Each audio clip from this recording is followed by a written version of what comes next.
Hello students, so I am Satyam Kumar and today I am introducing the new channel Physics Factor English, and I have already a channel in Hindi language. So but many students who cannot understand Hindi, for them I have started a new channel Physics Factor English, and in this chapter I am going to cover almost all chapters of the physics, which will be helpful for Indian students as well as the foreign students, those who are in the high school physics, or you can say university physics.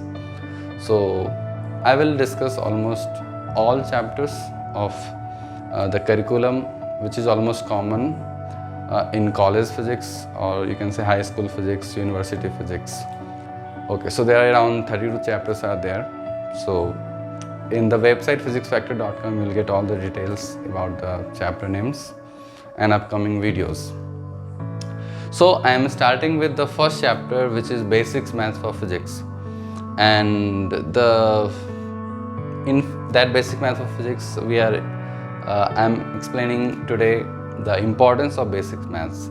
So why I thought of to start with importance, because major of the students they skip this chapter Basic Math for Physics. They just start with the actual chapter of the physics, and then even in the various colleges also they just start with the just the physics chapters like motion or the force, and in between they cover this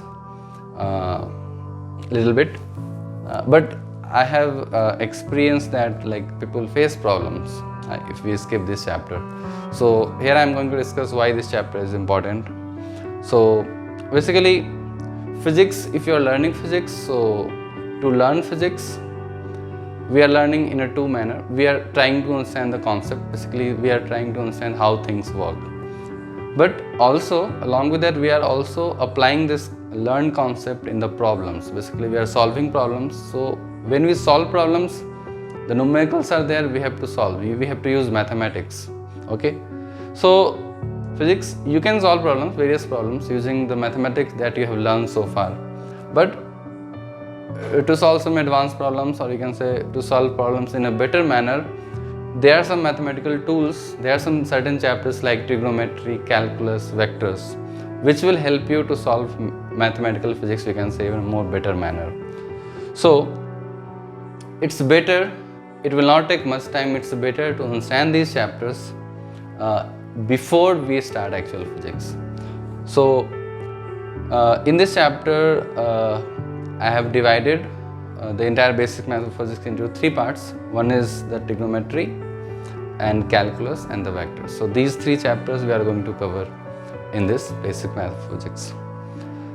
Okay, so that's it.